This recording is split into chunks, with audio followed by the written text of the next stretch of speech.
नमस्कार दोस्तों, एक बार फिर से आपका बहुत बहुत स्वागत है हमारे YouTube चैनल पे, जहां हम आपके लिए लेकर आते हैं डेली कुछ ना कुछ information regarding your jobs, syllabus of various examination across the country.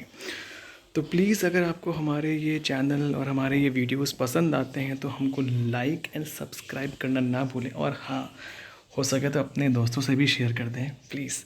हमारी थोड़ी सी गुजारिश, देखिए अगर आपका कंट्रीब्यूशन हमको मिलेगा ना तो even we will be motivated, हमारा भी मोरल बढ़ेगा और हम आपके पास और भी अच्छे अच्छे इन्फॉर्मेशन लेते हुए आते रहेंगे। तो without wasting any further time, आज मैं आपको बता दूं कि आज का हमारा टॉपिक है सिविल इंजीनियरिंग के कुछ इंपॉर्टेंट क्वेश्चन आंसर्स, जो कि एक हम लोग सीरीज़ वाइज चलाएंगे, लेक्चर 1, लेक्चर 2, लेक्चर 3 करके। जैसे कि आज हम लोग टॉपिक ले रहे हैं एक ब्रिक्स का। तो देखिए ये दोस्तों, ये सारे जो क्वेश्चंस हमने आपको पुटअप किए हैं, ये बेसिकली आपके किसी न किसी एग्ज़ाम्स के ही हैं जो कि बड़े इंपॉर्टेंट होते हैं। जैसे आपके एसएससी के लिए हो गया, झारखंड पीएससी हो गया, महाराष्ट्र पीएससी हो गया, मध्य प्रदेश पीएससी हो गया, पंजाब पीएससी हो गया, गोवा पीएससी हो गया, या फिर उत्तर प्रदेश पीएससी हो गया, या फिर किसी पीएसयूज़ के एग्जामिनेशन, एनपीसीसी हो गया, एनबीसीसी हो गया, या फिर भेल हो गया, वेस्ट बंगाल पीएससी। तो फिर देखिए ये एक हमारा सीरीज़ 1 है आज, ठीक है। और आप लोग कमेंट्स करिएगा in case you need any specific topic जिसके बारे में आपको पूछना है, हम ज़रूर आपकी मदद करेंगे। तो चलिए without wasting further time question number 1 पर आते हैं। Excess of alumina in clay.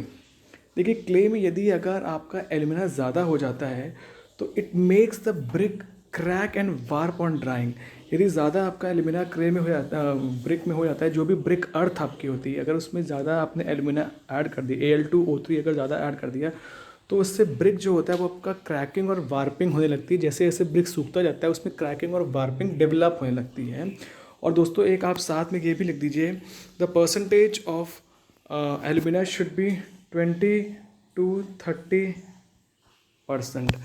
Alumina जो आपका होता है वो 20 से 30% होता है, इसको आप भूलिएगा नहीं। The brick should not a good brick should not absorb water by weight more than 20%। दोस्तों ये फर्स्ट क्लास ब्रिक के लिए बात होती है। ऐसे ब्रिक के कई क्लासेस होते हैं, first class brick, second class brick और थर्ड क्लास ब्रिक। तो फर्स्ट क्लास ब्रिक के लिए कहा जा रहा है कि वो 20% ऑफ ड्राई वेट से ज़्यादा अपने आप में पानी एब्जॉर्ब नहीं करना चाहिए उसको, और अगर वो इससे ज़्यादा एब्जॉर्ब कर रहा है तो it will not be categorise as a first class brick, वो फर्स्ट क्लास की श्रेणी में नहीं आएगा। अब देखिए परसेंटेज ऑफ एल्यूमिना, जैसे कि मैंने आपको बताया था कि 20 से 30%, ठीक है, 20 से 30% आपका एल्यूमिना होना चाहिए। Percentage of alumina in good brick lies between 20 से 30%। और अभी आपको वैसे ऊपर बताया था मैंने कि अगर ज़्यादा हो जाता है तो वो क्रैकिंग और श्रिंकिंग डेवलप करता है जैसे जैसे ब्रिक हमारा ड्राई करता है। एक्सेस ऑफ सिलिका, पहले तो मैं ये बता दूं कि सिलिका का परसेंटेज कितना होना चाहिए।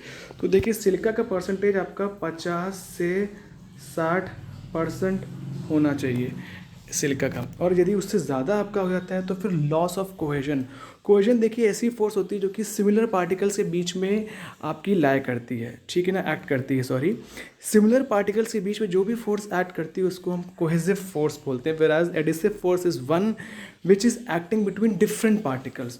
तो देखिए जैसे जैसे यदि आपका सिलिका अगर ज़्यादा हो जाता है ब्रिक अर्थ में, तो आपका कोहेसिव जो प्रॉपर्टी होती है उस ब्रिक अर्थ की वो लूज़ करने लगती है और ब्रिक जो है कोहेसिव नहीं हो पाता है, ठीक है ना।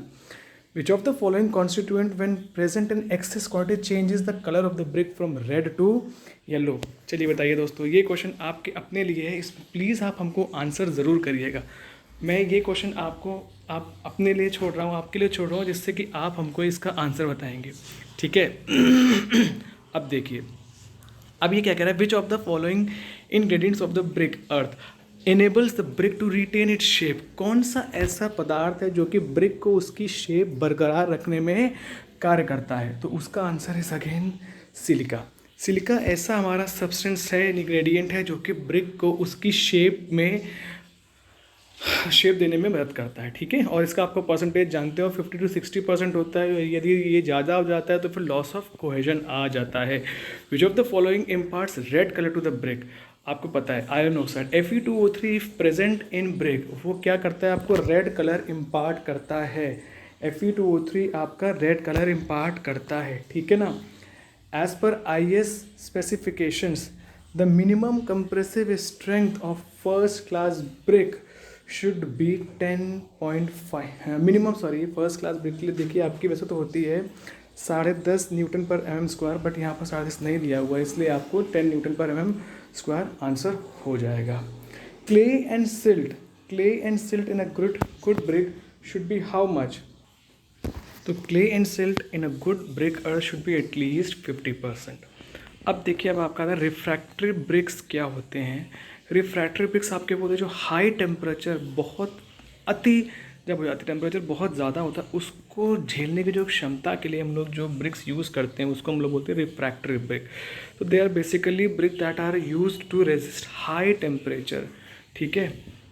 Lime is mixed with brick earth to prevent shrinkage. देखिए लाइम का एक क्या काम होता है कि प्रिवेंट श्रिंकेज करता है। लाइम को मैं बता दूं, यदि लाइम एक्सेस में हो जाता है, अगर लाइम आपका ज़्यादा क्वांटिटी में है तो वो उसके जो वॉल्यूम है उस पर चेंजेस ले आता है। ठीक है, मतलब अनसाउंडनेस ले आता है, that it results in the change of volume. ठीक है। और देखिए क्या कहा गया, तो लाइम का फंक्शन क्या है आपका, prevent shrinkage. The process of mixing clay water and other ingredient to make brick is known as kneading. देखिए जैसा आप आटा गूंदते हो ना, पानी मिला लिया, आटा मिला लिया, फिर उसको गूंदते हो, उसी तरह से जैसे हम मिक्स करते हैं क्ले को, फिर वाटर को और अदर इंग्रेडिएंट्स को, जब हम गूंदते हैं उसको हम लोग कहते हैं kneading. Which among has the highest percentage in the good brick earth. तो गुड ब्रिक अर्थ में सबसे पहले आपका जो सिलिका होता है वो 50-60% होता है, एल्यूमिना होता है आपका 20 से 30%। तो इसका आंसर होगा जो होगा वो आपका होगा silica should be the answer. Okay. अब देखिए, efflorescence test is conducted for burnt clay bricks to find out the presence of alkaline substance. Efflorescence क्या होता है कि ब्रिक आपका जो गुड ब्रिक, अब जो ब्रिक अर्थ होती है, आपकी अर्थ जो होती है, मतलब जो मिट्टी होती है, उसमें कुछ ऐसे अल्कलाइन सब्सटेंसेस प्रेजेंट होते हैं जो कि जब पानी के कांटेक्ट में आते हैं और फिर वो जो सूख जाता है पानी, तो उसमें कुछ भुरभुरा सा पदार्थ बाहर निकल करके आता है, जिसको कि हम बोलते हैं इफ्लोरेसेंस। ओके। तो that is basically due to the presence of alkaline substances. अब क्वेश्चन आता है which one is the correct sequence of various operations of preparation of brick earth. तो इसमें कौन सा सही क्रम के अनुसार प्रचलित होता है उसका आप हमको बताएं। सबसे पहले देखिए होता है चौथा नंबर, यानी कि अनसॉइलिंग होता है। फिर होता है दूसरा नंबर यानी कि डिगिंग होता है। फिर तीसरा नंबर होता है यानी कि वेदरिंग। फिर पांचवा नंबर आपका होता है यानी कि टेम्परिंग। उसका बाद एक नंबर होता है, फिर होता है ब्लेंडिंग। तो A part is the answer. Jhama bricks कौन से होते हैं? झामा ब्रिक्स वो होते हैं जो कि ज़्यादा ही जल जाते हैं और उनका शेप इरेगुलर हो जाता है, over burnt with irregular shape. D part is the correct answer. Jhama bricks में क्या है? D part is the correct answer.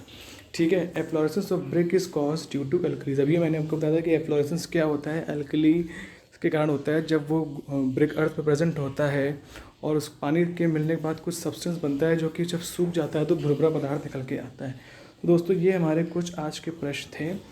ठीक है, ये सीरीज़ ऐसे ही कंटिन्यू रहेगी। आप हमको कमेंट्स करें कि आपको क्या चीज़ के बारे में इन्फॉर्मेशन ज़्यादा चाहिए, कौन सा चैप्टर चाहिए, ताकि वो हम आपको टॉप प्रायोरिटी पे लेकर के आएँ। तो all the very best for your examinations. अभी आपके एग्ज़ाम्स लगे हुए हैं, एसएससी के भी, बाकी पीएससीज भी। तो तैयारी इसी तरह जारी रखें। धन्यवाद।